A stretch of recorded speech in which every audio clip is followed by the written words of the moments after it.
Hello, everybody, and welcome back to another episode of Daffy's Roundtable. Today, I'm joined by Stephen of Spliffs Exotics, or as Dr. Plant says, the person you never knew that you needed to know. And that's what I'm doing here today. I'm introducing you to that person. Stephen has a wealth of knowledge in this industry and has worked on all kinds of projects. Today, we discuss his work in zoos and aquariums. We discuss the work he's doing in an exotic vet clinic. We discuss the work he's doing building a saltwater and reptile store. This man has done it all and has worked with all the coolest exotic animals. And he's keeping a lot of really cool animals at home too. So make sure you don't go anywhere. But before we introduce you to Stephen, allow me to thank Exoterra for sponsoring this podcast and making this episode possible. Exoterra makes quality products for your pet reptiles to make them feel at home. Okay, without further ado, everybody please help me welcome the man, the myth, the legend, Stephen of Spliffs Exotics. Stephen, hello. Hi, how's it going? I'm doing great, man. How are you? Thank you very much for joining me. I'm excited about this episode. How are you doing? Good. Been busy, but glad to be here. Yeah, busy is good, and busy means more topics for us to talk about today as well. Definitely. So that is great. Let's just jump right into it before we get into the current busy. How did you get started in the hobby? How did you start working with animals?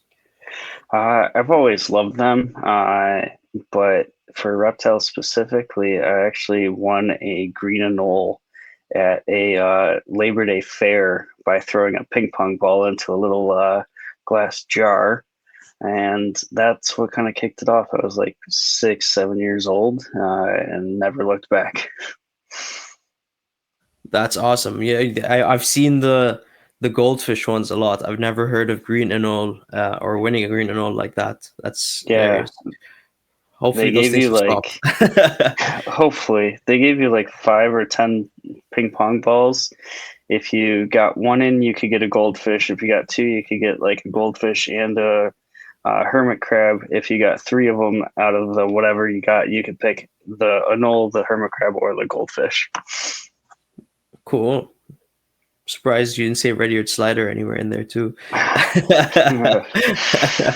Anyway, so you have your green anole. When did you start kind of working with more species? I don't know if you bred anything at home, that kind of stuff. Give us the Stephen in the reptile world story. Yeah.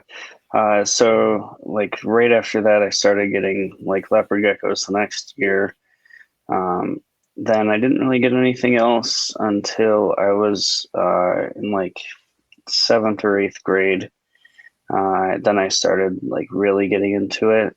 I was actually out of school for 9 months with a bad hockey concussion. So I was sitting at home doing nothing, and I wasn't allowed to be on like screens or anything. I couldn't look at phones or TVs or anything. And so I was just staring at my 2 lizard tanks all day. And then I just started getting more and more things. I started really getting into like different agamids. I had mountain horns, I had water dragons and stuff like that. Absolutely loved them. And then continued on with more and more things. I've bred hundreds of dart frogs, probably like 8 or 9 different gecko species. And then I've also been a part of several breeding projects at like facilities and stuff. Yes, which that's something we definitely talk about as well. But okay, cool. And then so what do you currently do for work? So I currently work at an exotic specialty veterinary practice, and I do a bunch of like husbandry and behavioral consults, as well as working on the floor in the facility and doing whatever I'm asked to do, pretty much. That's awesome. And when you say exotics, I know I already know the answer to this, but it's not just reptiles. It's you work Yeah, with like birds and other cool animal species as well. yeah, pretty much everything except for like we don't do dogs, cats, or horses, pigs. Everything else, fair game. That's cool. What's the coolest species that's ever come in? Um, I mean, just yesterday we had a kangaroo, but that's not like anything too crazy. I Oh, had a short-eared owl the other day. Those are pretty cool. They're not like super common where I am, but it was a wildlife that animal that came in for some treatment. But we did surgery recently on an elephant trunk snake, which was kind of different. There's no like studies or information about them at all, so kind of everything we were doing is potentially the first time it's ever been done. that's awesome. Are they like completely aquatic? Yeah, They don't come out of the water. I mean they can for short periods of time, but they're like fully aquatic. That's cool. Are you allowed to tell us kind of what the surgery was, or what you guys had to do? Yeah, so there was like an abscess on the side of the snake. Luckily, it was actually owned by one of the doctors who I work with. So we kind of did it as a experimental slash learning opportunity. Um, so we drew blood because it's, to our knowledge, has never been done to get some kind of a baseline value to it. We had to kind of, we did the anesthesia for the surgery part. We listened to the heart. Maybe the first time it was actually kind of slower than we had anticipated. Just at like a resting heart rate and things. It sounded a little different than other snakes, which was kind of cool. That's very interesting. Is it true that you can't actually use what's the The stethoscope. stethoscope? Yeah, is it true you can't actually use it on reptiles, and you need a special one? Yeah, so you can use it in some things, but it's not as accurate. There's like an air gap between the diaphragm on the stethoscope and the body, so you can't get like a really good um, like you can't listen really well. So we use an ultrasonic Doppler probe, and that picks up on it, and that's how we actually determine their heartbeat and stuff. And where do you have to like place it? Is it on like Typically, we place it over a large vessel, and luckily those are pretty standard across the species. But there's actually a doctor at Cornell University, Dr. Nick, who's been finding all sorts of cool new locations to find Doppler placements. And he's like finding them in like the temporal regions and stuff like that. So those have been pretty nice lately. that's very very cool. You mentioned like the wildlife you get. Is there a higher percentage of exotic pets, or is a lot of the work you do dealing with wildlife as well? Definitely more exotic pets. We see birds most frequently. The owner of the clinic is pretty well known. I'd probably say like world renowned avian veterinarian. She's board Wow, certified. She won like veterinarian of the year previously and stuff like that. Uh, so we have people travel far and wide for us just for us to see their birds. that's very cool. I read. What's is there a like most common thing that you see them for? Is what are some bird sicknesses that they come in with? I don't even know They if I phrased that question right, but I think you guys are right. Yeah. So a lot of times we see, feather destructive behavior. Probably the most common like sickness thing that we see is actually from like uh, GI problems due to like avian gastric yeast or different other yeasts in their crop or GI system, causing some irritation, and then also they'll have change in poop and stuff like that with that. How similar are they to reptiles? Birds. Yeah. Um, like in some ways they're very similar because they are, subclass. Aves as a whole is a subclass of reptiles. They have scales. They have like feathers or modified scales that are broken up essentially. The like the way they kind of act and stuff can be kind of similar. And like, chickens and things like that are very, kind of prehistoric in a way. Um, and then they also just like care is so important. We're learning more and more all the time about like UV in birds. Really? And then like diet and nutrition is just huge. Like you have to really kind of maintain like good diet for them for a good successful bird pet. Yeah, no, that makes sense. I guess every animal, right? Diet plays a very important role. In terms of like medically as well, are they? Do you see the same kind of problems with both of them? Like You you definitely mentioned UVB, do see you see MBD in parrots or something? not really. There's some like viral things that can cause similar things. There's definitely like developmental issues.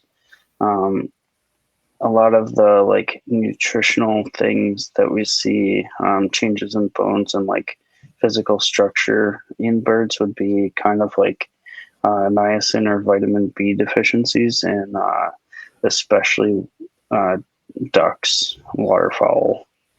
Um, People often feed them chicken pellets or like all flock pellets, and they're just deficient in vitamin B, and they'll end up getting like 4 or 6 months of age. They'll have bowed legs and not be able to walk or stand properly. We get those pretty frequently. Interesting. So you do see chickens and ducks and all that kind of Oh stuff. yeah, yep. And like when you say mostly birds, you're seeing more of parrots or do you see more ducks and chickens and stuff like that? More parrots. Okay. So there's a large population of bird keepers then or I guess you said they drive from everywhere in the US. Yeah. We have clients who we have clients from Canada all the time. Oh, okay. We actually recently had like this couple. They were two veterinarians in Canada, and they drove down and had us like remove the eye from their rabbit because they didn't feel comfortable doing it themselves. Wow. Yeah. That's interesting. What are some of the most common things you see in terms of reptiles? As far as like what kinds of animals or like problems? Both. Okay. Um, we definitely see a ton of bearded dragons and ball pythons. Uh, Bearded dragons probably number one. Most common animal we see. We see all the pet store animals too. Uh, and we also are lucky to have a really good SPCA near us that sees and takes in exotic animals and wildlife. And they bring all of their stuff to us as well if the vet that they have isn't comfortable with it, or if they tried to treat and things aren't improving as quickly as they would expect, they send it over to us. Uh, so we see a ton of bearded dragons for a lot of, sadly, like failure to thrive almost. In pet stores, they're just sold really young. They come in, they're like 6 to 13 grams, and they're dehydrated and not eating for the stores. And it's not exactly the store's faults, but uh, we've been testing and finding a lot of atadenovirus in those animals. What's it called, Uh, sorry? it's called atadenovirus, and it's kind of causes them to have neurological issues and stuff, and they just kind of don't do as well as the others. Is that what causes that? Is it something that's like through breeding? Like is it genetic or is something Uh, causing it? it's a viral infection, but uh, I'm pretty sure it persists pretty well in the environment. So if you're getting them from the same supplier and keeping them in the same enclosures and stuff, there's a risk of just everything getting it. and a lot of them, it's more recently that we're finding these animals in the last like 2-3 years, and some do totally fine, and then others don't do well at all.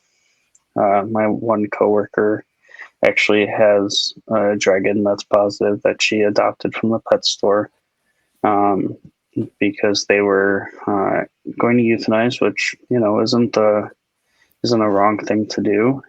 Especially at a pet store, you don't have margins for things Right. like that, and they can't give an animal like that to general public. It's just a bad experience. And she ended up adopting it and has had him, I don't know, 4 years or so, 4 or 5 years. And And he's she's had to fine. do. He needs special assistance in feeding and stuff. He's had a tail amputation because blood flow to his tail wasn't great, uh, and he had some neurological problems, but uh, they've been controlled on some like herbal kind of therapeutic medications and such. Interesting. Very interesting. So how, like, when you're saying you're finding it become more and more common, what do you think is the cause for the spread of it? I'm not Would I'm you not even sure if know? it's getting more common. It might just be the availability of testing and the knowledge to test for it, as well as the pet stores being willing to test for it. It's a it's a PCR test that we send out, and it's 75 to a couple $100 for that kind of stuff. I want to say it's like probably like $140 for the store to just do the test, and they've been willing to do it, and then we're finding a whole lot more of them now because of it. Interesting.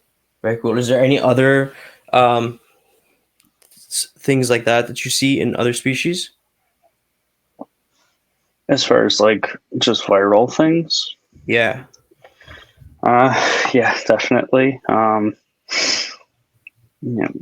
Avian influenza has been a big concern for everyone in the community. We've definitely gotten a few phone calls that ended up becoming positive, but we don't allow those animals to come into the clinic for a couple of reasons. Mainly because if we were to have a positive bird in the clinic, we couldn't see any other patients. And then there's also a egg farm mile down the road. And I want to say New York State says like any bird within a 6 mile radius of a positive case has to be euthanized. So they definitely don't want any positive birds at the clinic. Right. Of course. And unfortunately, like our clinic it's a small facility, and it's just not designed in a way that we could truly isolate and care for something like that. So we end up sending them to Cornell University, uh, and then we also call like USDA vets and stuff. So you okay? That's so you're not actually, once you get the call of like potentially, and do people recognize that it might be a potential because of certain symptoms? Yeah. So when we get a call for a sick bird, we're definitely thinking of, is it a bird that's outside? Uh, has it had respiratory and neurological symptoms? Have there been other birds that have died recently? And are we losing a lot of birds all at once? With avian influenza, the birds typically end up passing away after like 3 to 5 days after becoming symptomatic. Uh, and so it's pretty it's pretty telling when you get a call and it's like, I have a flock of ducks and I had 30 of them and now I have 5, and they all are breathing weird, and then the next day they're like walking around in circles or can't find their balance, and then they just die. It's that fast? Yeah. And like some people don't even notice like the symptoms. They just They're like, I had 8 ducks yesterday, now I have 3. Like they were all eating and drinking and stuff, so I didn't think anything of it. So we get calls like that, and those are the ones where we're like, unfortunately we can't facilitate something like that. We need you to call these places and have them kind of work with you. That sucks. Yeah, it's really tough to get those calls because you either you're dealing with influenza, and there's nothing you can do other than get them to the right people, or you're turning away someone who is having an emergency because of your fear of it being influenza, and it could be something else. Typically Right. not, but then you're having to tell people that we can't help you, and that's always a very difficult thing to do on the phone. Yeah. And if they do get into where, like, with the right people, is there a cure for it, or are the birds? Some birds seem to like not be affected by it, but most of them end up passing on their own, uh, or they end up culling the whole flock and quarantining, depending on what the owner can reasonably do and wants to do. But unfortunately, culling is typically the top of the list. Very interesting. What are some other struggles of working in general, of the, like, working your position or working in vet med? um, a lot For of like people so think, many. yeah. So I don't know the exact numbers, but the veterinary field is really prone to, or has been getting worse with like suicides and stuff. Mentally, it's very exhausting. We don't get paid like people think we do, especially in exotics. There's just not as much money in it as in some of the other specialties, and it's just the same amount of schooling, or more than for the vets themselves, uh, as other specialty practices are. And there's not really a great support in the hospital setting for people dealing with emotional times and problems. It's usually kind of like, you know next patient's waiting. Sorry, you're crying. Good luck. Like, get on to the next thing. You're making us late. Um, so it's a challenging field to work in. Everyone kind of, we work with students from tech programs and from like veterinary clinical rotation students as well. And everyone comes in and they're always like, I don't like working with people. I don't like people, but I like playing with puppies and kittens all day. And I've gotten to the point where I'm like, guess what? That's not what this is. Good luck. You're gonna have people yelling at you all the time, and you're not gonna have time to play with puppies and kittens. Right. Yeah. And It's so, not as fun as people imagine it to be. no. Yeah. Playing with puppies and kittens. Yeah. Yeah. I can imagine that's not a very big part of the job, for sure. No. When I worked in emergency where I did see dogs and cats, the puppies and kittens that we saw are not in good shape. They're not there for wellnesses. They're there because they're going to be hospitalized for a week or two Yeah. if they make it. So Right. no time to play with it. And if you do, you're going to get sick yourself. Right. Yeah, that makes sense. Have you what? Yeah. No. Okay. I'm not going to ask that. Cool. Okay. And then you mentioned earlier on you've done some work with uh, breeding facilities, I believe you said, or I don't know what the exact phrase you used was, but can you tell us a little bit about that? Yeah, so I've worked at zoos and aquariums and sanctuaries and stuff where I was able to be part of a couple different like uh, species survival plan breeding projects through the AZA. Probably most notably would be like the Panamanian golden frogs, Atelopus atechi, hellbenders, Let's go.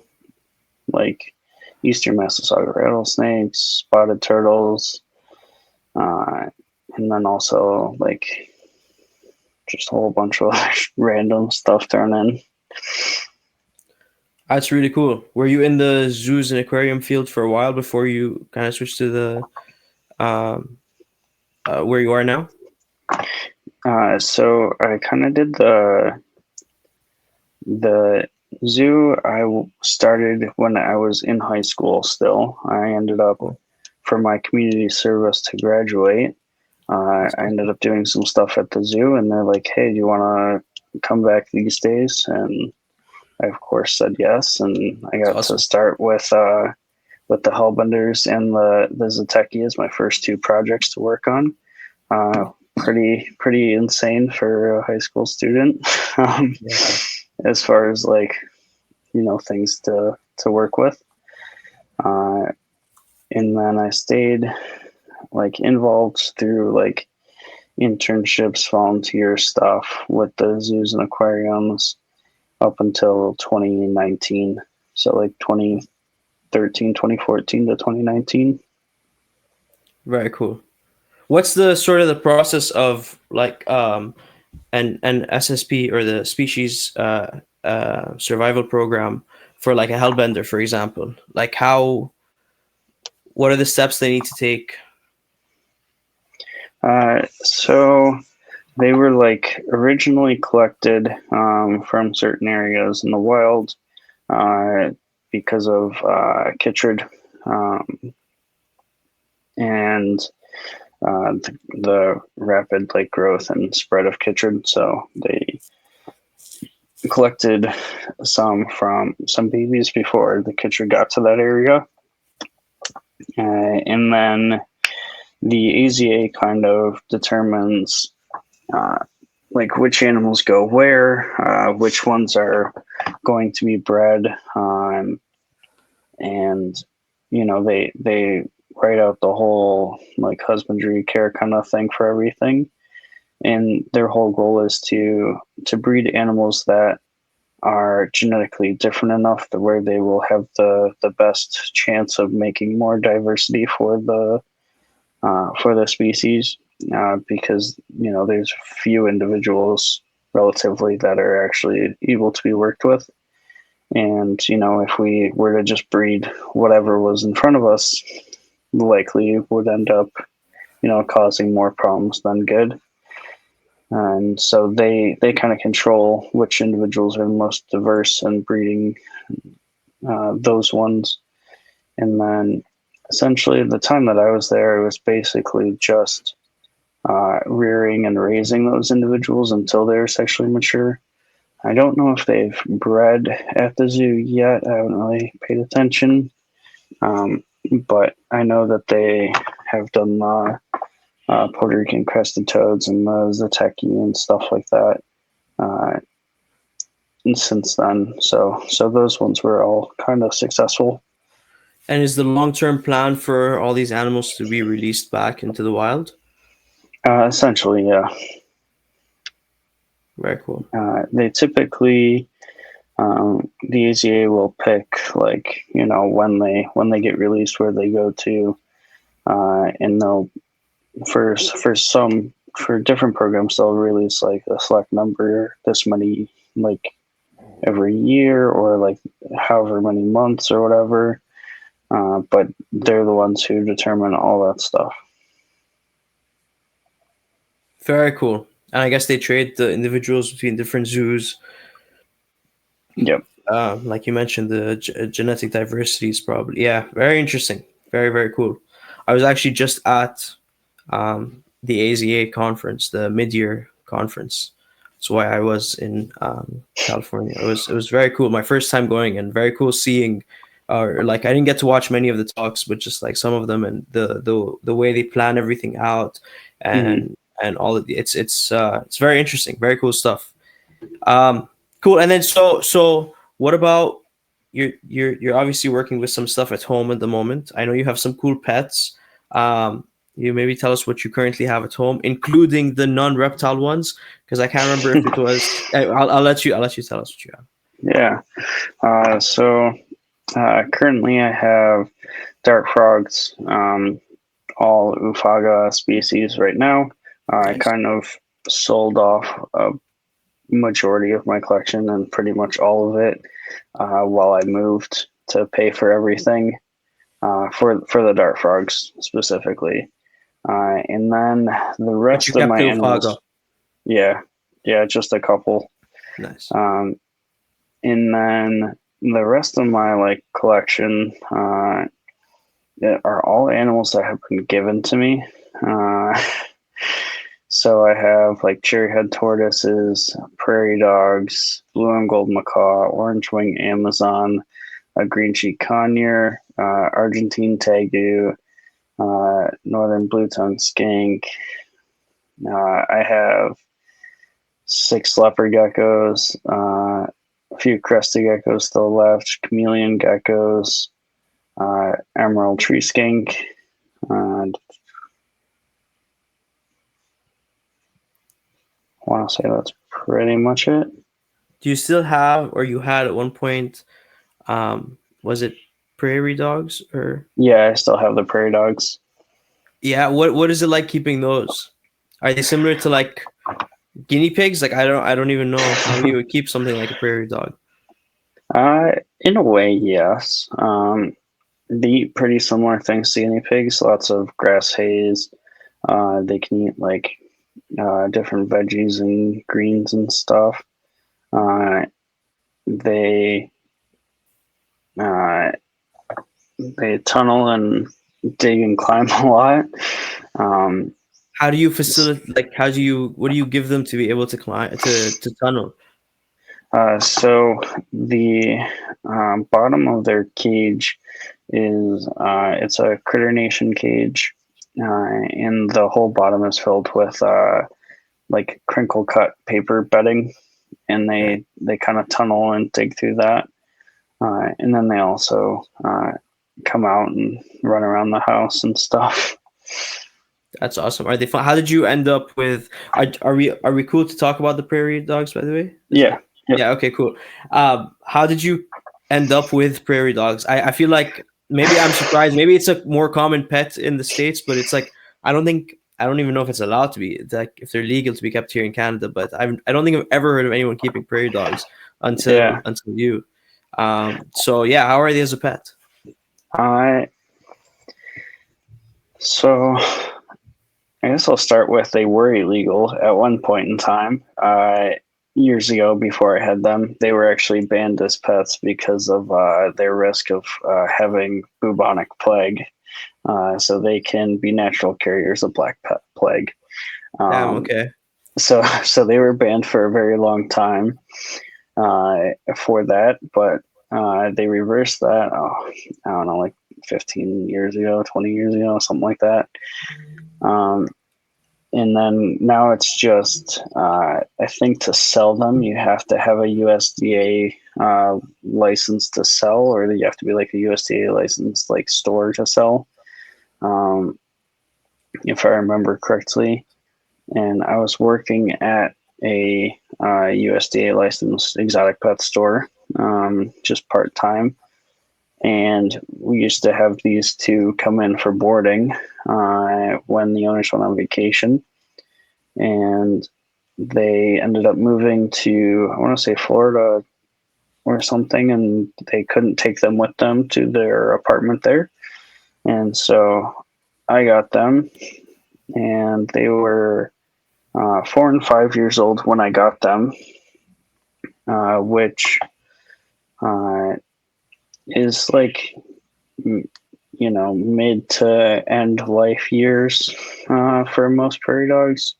The Really? ones that, Okay. yeah, the ones that we see at the clinic typically are having a lot of problems at like 4 to 6 years old and end up passing at that time.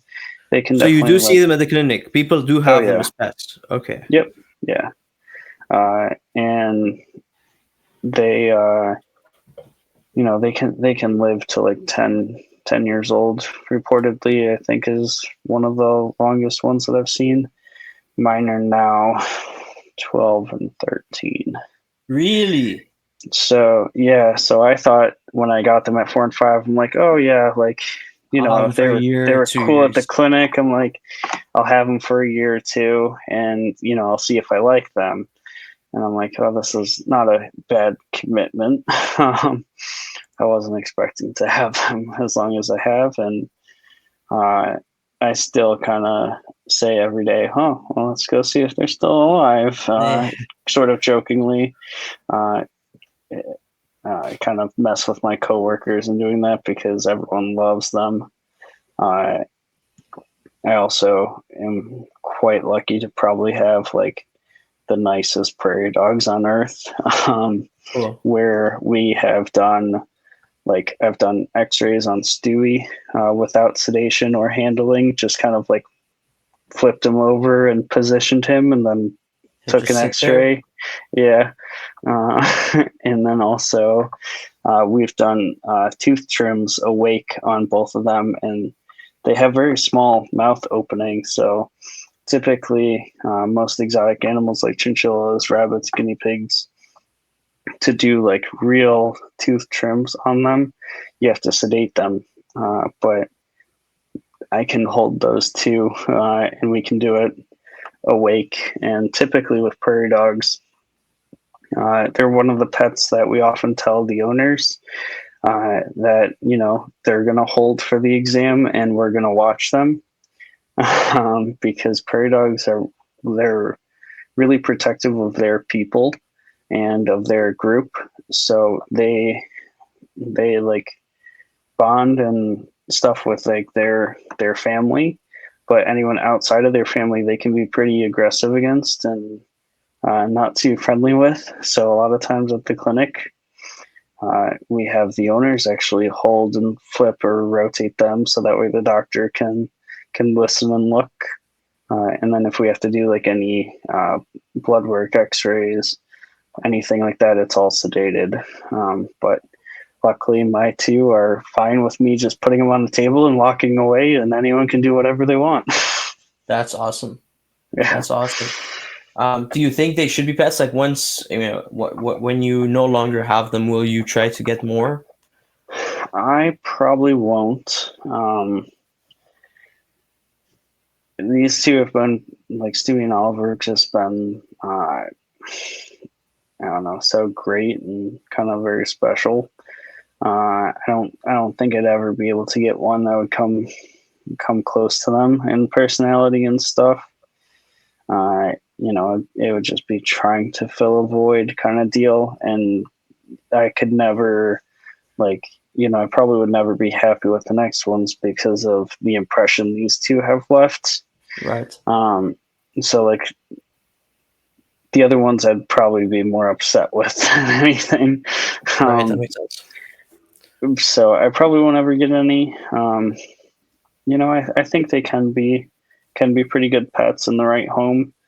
But they also have like males can be pretty aggressive during breeding times. Oliver has certainly chased me around in his younger years.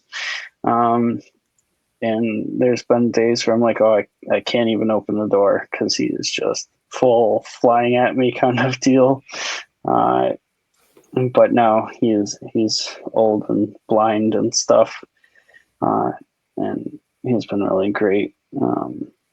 But I kind of miss getting chased around by him now. I bet that sounds very interesting. Are they being captive bred by anybody, or are they like? Is there a yeah? Last I knew, no one has ever captive bred them. Uh, I want to say it's the like we can't recreate their tunneling system. I want to say they like dig like 30 feet down or something like that in the Yeah. wild, or 10. Um, so like the range and conditions that they would have in the wild as far as like temperatures and humidity and stuff, like we can't match that, or no one has yet. So essentially all the captive ones are are farm raised, Farm where raised. someone in like Texas and stuff has a like concrete or fenced in area with them, and then they just catch the babies. Interesting. Yep. Very interesting. I didn't know you kept parrots at home. I didn't know you had the Yeah. macaw and some of that. And you said those are all things that are kind of given to you, it's just almost like a rehome or a rescue situation. Yeah. That's cool. So the blue and gold macaw, and I've had two blue and gold macaws. The other one that came with the other two birds passed away last year after having some seizures and things due to an underlying heart condition, cardiac condition. So he was hospitalized for about a week or so. Did all the things, but at the end we decided that it was best to let him go. He just didn't have a quality of life at that point. He couldn't feed on his own. He couldn't go to the bathroom on his own or anything. You're good. Keep going. Okay. Fixing the lights. Sorry. You're good. And then that was Caspian, who passed away. Captain is my other blue and golden macaw. He was kind of dropped off. I got a post-it note with his name and age, and that's pretty much what I got for him. The conure and Amazon, they were given to me for like a short-term, like foster situation kind of thing, and then the person didn't pay or come back to get them. Okay. Yeah. I did know about those two, actually. Now that I think about it, I did hear that story from you. Yeah. That's cool. Do you ever worry about being in the clinic? And then, like, do you have any protocols you do when you get home? Do you change your clothes? Do you have to, like, is there, yeah. Yeah. I'm sure my neighbors love it, but I do get naked on the doorstep sometimes and leave my clothes in a bag. Yeah. Okay. So there is a Yeah. concern. Yeah, definitely. I try to do my best to clean things up while I'm at the clinic. I'll wear gowns, gloves, mask, shoe covering stuff if I know what I'm going in with. But a lot of times I don't know until I'm already in the room and I'm already working with the doctor and stuff. Or even then we'll find out weeks later when tests come back what we actually were looking at. But if I have any suspicions, like clothes come off the second I get home, I'll spray my car down with disinfectant. I have a hospital's worth of stuff here. I have all sorts of different like disinfectants and things that I use pretty regularly. And then I also just immediately wash my clothes, take a shower, clean myself off, and change to fresh clothes and stuff. I also don't wear my shoes that I wear to the clinic anywhere else. I don't wear my scrubs any other time other than when I'm at the clinic. So stuff like Right. that. Yeah. I imagine it would be a concern, risking your own pets. Okay. Cool. You also recently were working on a pet store, or I don't know exactly how if it's pet store or reptile store, or what was, maybe you can explain to us what was happening there and what you were doing. Yeah. So I actually, like, from working at the clinic and stuff, I had someone recognize me from one of Brian Barczyk's videos of building the reptarium.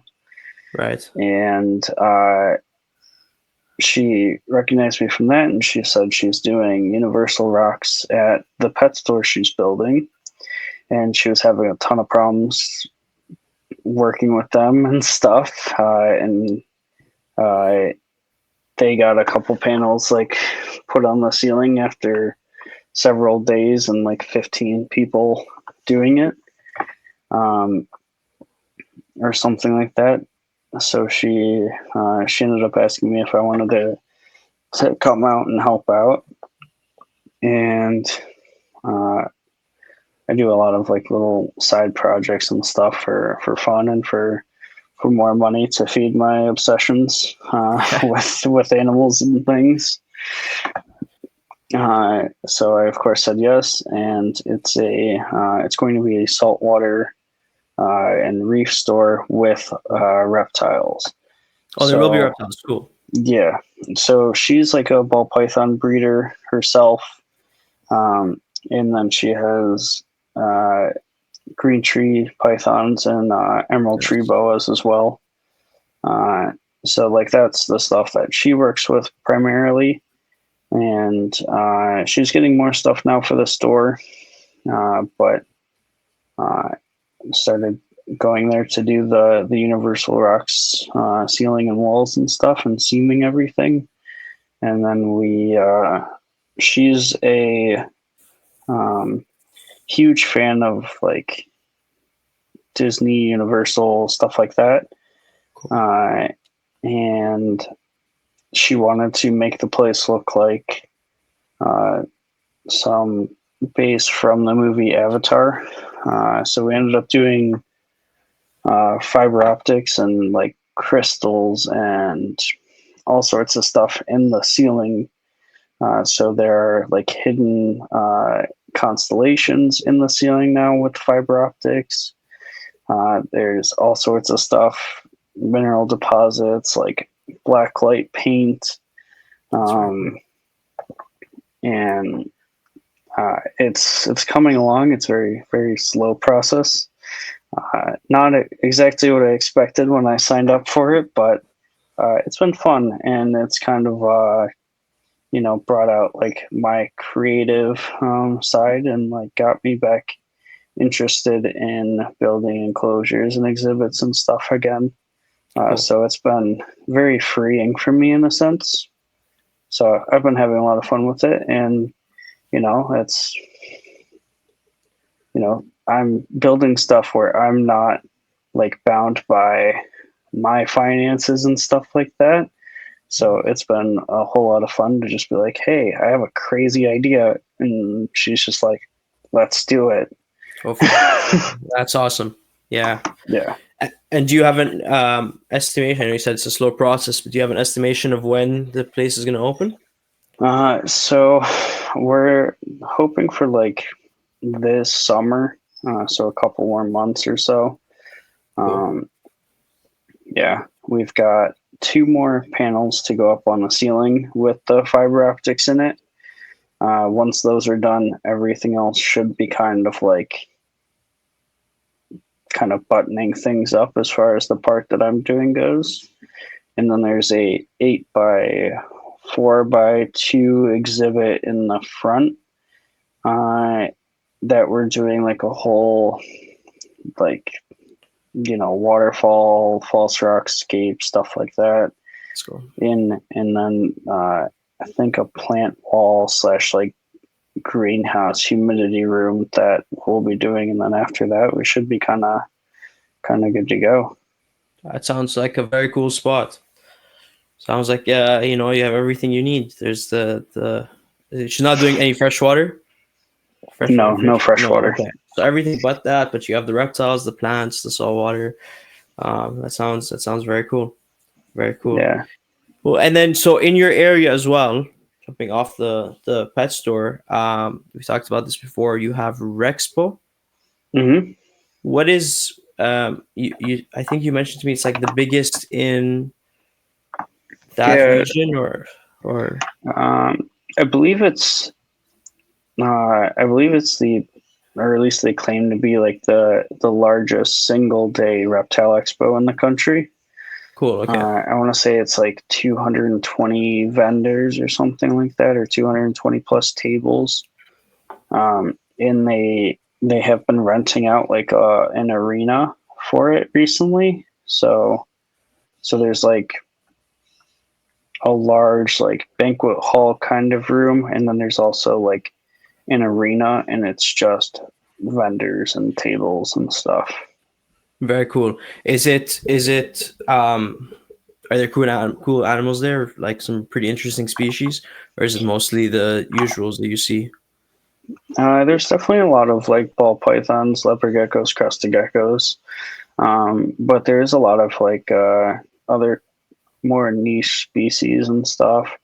Uh, this last expo, they had a lot of really awesome leaf-tailed geckos, including like the satanic Sabanawe, uh, lineatus, Sikori. Like they had pretty much everything there as far as leaf-tailed geckos, and a pretty good selection of them. Saw like 3 or 4 mata mata turtles, which don't That's get to cool. see too often. Yeah, I think there's a fly river there again this year.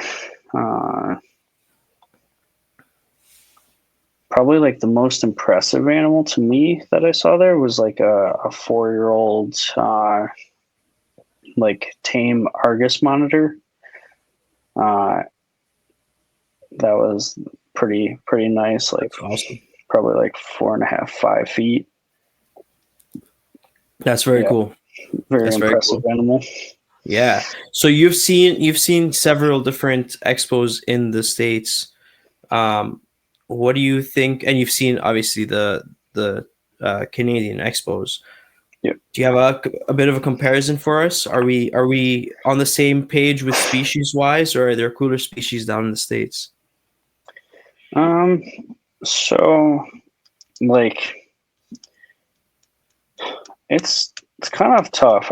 They're very comparable. Um, like you guys with like the CRB and stuff. Like just Ashley and her table. Pretty impressive. We don't get to see a lot of those like clubrids and stuff. Cool. And then like in New York State, like all the Boega are deemed as venomous, so we can't even have Can't keep those. them. Yeah. So you guys have all that stuff that we don't get to see. Um, Now you can certainly see those at like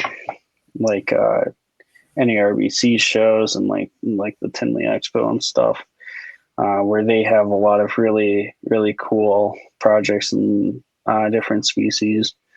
Um, Ashley works with like Exotic Empire, uh, who goes to Tinley and stuff. So there's a lot of like those animals on his table. Uh, the biggest thing is like um, you guys have like the Fijis.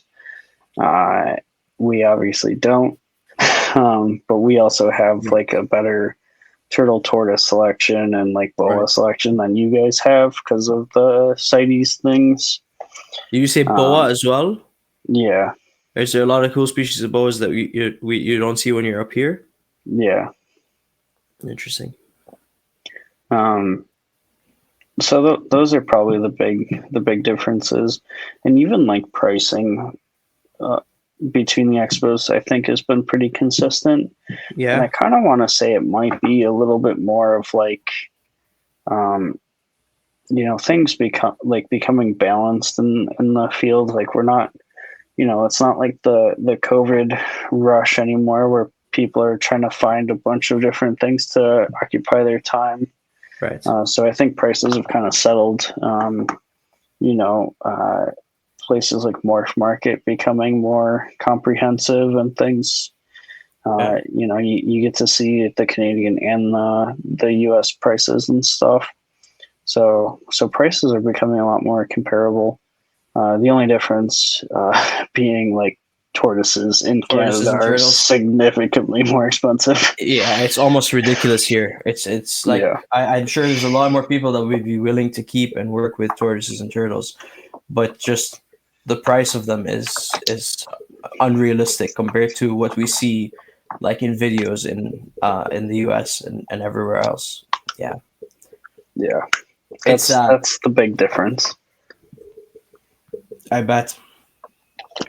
Do you see, I guess I don't know how much you see in terms of like people's setups. I'm not talking about at the expo. I'm talking in general. Like, do you think the husbandry is generally the same here and like U.S. versus Canada? I feel like it is more similar in those two places as compared to like Europe and other places, right?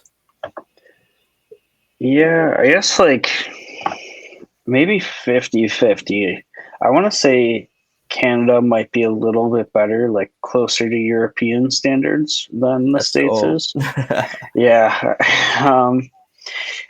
Like, I definitely have like, uh, the people who I hang out with and am in contact with all the time who, uh, very happy to say are all really great keepers and we're constantly pushing each other to do better for our own animals and for the hobby in general. So I'm kind of used to seeing that kind of standard.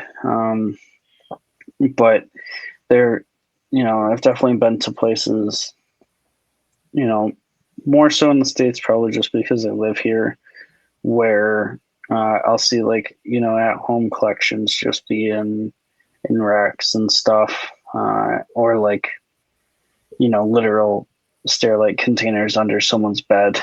Um, so I definitely see both sides of it, uh, and I'm sure it happens in Canada too, where it's like that. I've never been to someone's house where it was like that in Canada, but yeah. No, that makes sense. That makes sense.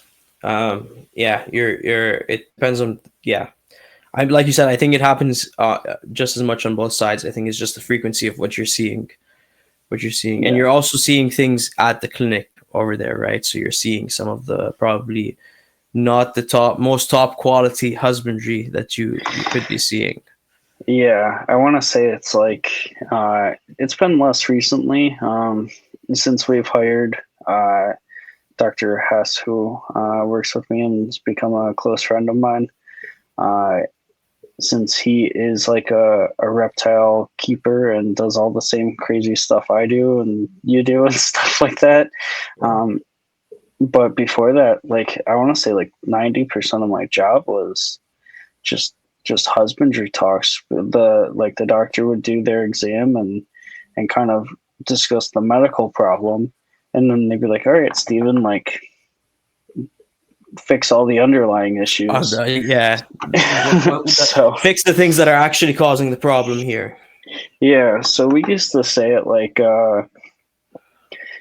like veterinarians, they're putting like band-aids on the problem, and then it was like my job to go in and like find the bleeding underneath and stuff, as far as Right. like the husbandry problems or diet problems. And in all of our reptiles and weird other species, it's very difficult for a veterinarian to keep up with all the standard of care and the latest knowledge on that and the medical side. uh, Right. so if you're not like a keeper yourself who's like crazy into it and a doctor, like things are gonna you're not gonna get everything, and it's very difficult to keep up with that. Yeah. So it's easier to separate it and have me do the husbandry side, and they can focus on the medical. And in general, the husbandry side, would you say, how do I phrase this? Like the better the quality of the husbandry side is, the less likely you are to see issues, medical issues. Oh, for sure. Yeah. Yeah. Um, I've had doctors who I work with who are like, we'll give you this med and it'll help, but if you don't take like this advice, like nothing's going to change, and we'll see you in 3 months for the Right. same thing. Yeah. Like, and then we have other people, and pretty much any keeper has probably experienced this at some way, shape, or form, where they have an animal that's never had to go to a vet because it's just been smooth sailing, and usually those are animals that they're taking proper care of. Right. Is there a species that you haven't had a chance to work with that you would like to work with?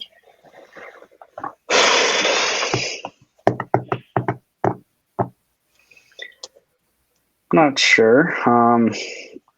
I guess one of the animals that I've always had a fascination with that I'd love to get. I guess I'll say two of them.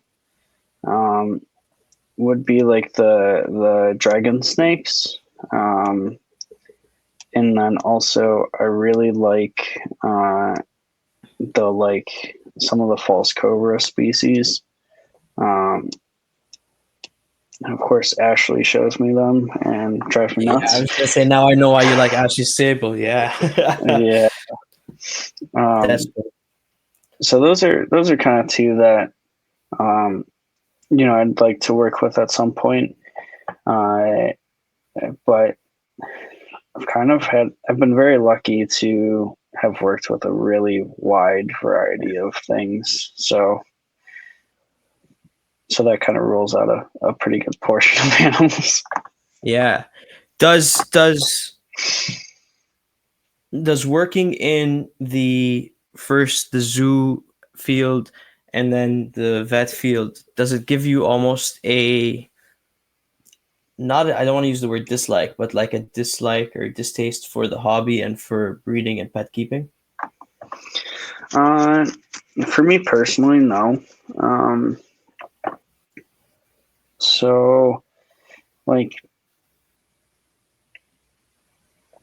I'll go from like the dart frog side of things. Yeah. If you do like, let's say I was a hobbyist and I kept my dart frogs like most zoos or aquariums do. Other hobbyists would probably excommunicate me. Like I'd be done. Like, Yeah, it's a very good point actually. Yeah. yeah. So it's we're kind of at a period where in the hobby is moving and progressing so fast, where some niche animals in the hobby are being kept and bred and like are doing really well, and zoos and aquariums are still struggling to maintain those animals. And it's always like knowledge and resources and stuff. uh, so there's definitely some things that uh, the hobby does really well with, that some of the other facilities don't do as well with. And it's not like for like dart frogs and some of the like really finicky animals, it could be just the zoo doing so much to try and keep things like clean and sterile and like able to move on, like, and ship that animal to wherever it needs for breeding things. And like the baby dart frogs eat tiny little mites and soil creatures and stuff. So if you're sterilizing the soils and stuff, you're actually killing off all their food and things that are sustaining them. Right. uh, so it's like an accidental like byproduct of trying to do better in a sense. uh, I do think that like my personal my direction and stuff had been changed from starting in that position. uh, I was taught to like handle all snakes like as if they were going to kill you, and as if they were venomous for because of the zoo and working with the things there. They were like, you don't develop bad habits if you handle everything that's going to kill you. Uh, so, I went pretty much, most of my hobby career until I started at the clinic, being more hands off on my animals and using like tools to move things around and stuff. Because, if I ever got into like muscle memory kind of thing, I would default to proper techniques and not, reaching in and grabbing things and stuff like I had done previously. Right. So I changed how I kept things at home to more like a zoo would, and how I handled things. So that definitely changed some of my things, but uh, it also, opens me up to doing more crazy things at work now. At the clinic, the doctors are like, "Oh yeah, Steven's got it. Like, I don't need to worry. He'll hold it for me." Yeah. Whatever we get the call for, like, if it's We got a guy. yeah, doesn't matter if it's alligators, crocodiles, caimans, foxes, whatever. Like, Do you see? Oh well, first of all, I just want to really quickly comment on your answer in the last one. It's. I've asked that question a couple of times, and usually like people in that industry are very like, yeah, we're not against pet keepers and pet breeders, but they almost like prefer if it was less common. But mm, you're at like that was a very good like switch of it of like and specifically the yeah, dart frogs is like the the the breeders and the keepers are actually doing a better job than most zoos and aquariums in that. So maybe they should. Yeah. Anyway, do you yeah. see I'll a add lot on of? one other thing to that Yeah, yeah, too. please do. Yeah, I always get the question of like, should pet stores sell animals? Like, should chain yeah, pet stores sell animals? Uh, like at the clinic, we work with all the big chains. Like they bring their animals in for care. So they're like, and they're working with the doctors and stuff for like updating their husbandry practices in chain pet stores. So I think it's going to get better than it is right now, um, because they're making the steps and they're calling on people to help. So I think they're gonna make improvements in the next few years. But also without them, I don't think I'd be talking to you right now, or like I wouldn't be here. I wouldn't be like in this field. I wouldn't be worried about conservation. I'd probably right, be like my grandpa, who's like, if they all die, they're gone. That's what was supposed to happen, and not trying to do anything. right. So I think that pet stores and zoos and all that stuff are all Very needed. important for Yeah, yes, for yeah. for developing a society that fosters animal practices and stuff. They're almost like the first line of um, teaching somebody about them, about animals, Yeah. about wildlife. Yeah. No, I 100% agree with that too. Yeah, very, very good point. Very good point. Um, so okay, so jumping back to that, do you see a lot of crocodiles and alligators and caimans and stuff like that? Not at the clinic. No, okay. Yeah, we've had calls from like Pennsylvania, from people who have them and stuff, and I've had like calls for like cobras and other venomous snakes and things as well. Uh, but a lot of those are kind of solved over the phone. Um, like we had a guy who called about his snake collection from Pennsylvania, where it's totally illegal to keep all those things. And he asked if we would see him, and I checked in with Dr. Hess, and he was comfortable with it as long as we had like as long as he brought like buckets and um, some more like restraint tubes, because I only have a small set. Uh, so if he brought like the larger ones, then we were gonna see them. But he found out that like the person he bought feeders from, like the feeders got out and got into rat poison, and then they still sold them as feeders. So everything was kind of solved over the phone. They didn't end up coming in. Okay, yeah, interesting. Yeah. Very interesting. Do you have experience in any of your past working experience with working with crocodilians? Uh, Very limited. But we would like go in and clean some of the enclosures after the animals were shifted, or we had like a feeding platform that we would drop food in to them. But like in professional sense, no like hands-on experience, like physically on the animal. But when traveling and going to different facilities and stuff, like the Reptarium, and like being a part of that build, and then hang out in people's places in Detroit and the Michigan area, going to Pennsylvania and hang out with friends and people there, Florida as well. That's where I've gotten my hands-on experience with all that stuff from. Your fix. Yeah, exactly. Yeah, it's cool. That's very cool. It's definitely not something that I view as a pet or should be in a house or anything, but I would love to work with even just like caimans, just to start, just to see. And I keep hearing how intelligent they are, and it would be cool to try to work with Yeah, for sure. some kind of crocodilian. But anyway, Stephen, this was awesome. Thank you very, very much for coming on. I appreciate it. Thank you for all the interesting information. And can you let everybody know where they can find you? So you can find me at Spliffs Exotics on Instagram. We'll see if I start posting a little bit more there. Social media is not exactly my thing.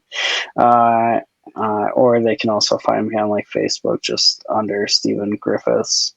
And you can always send me a message and stuff. I typically respond to things, and I'm open sharing knowledge with whoever wants. Awesome. Stephen, thank you very much for coming on.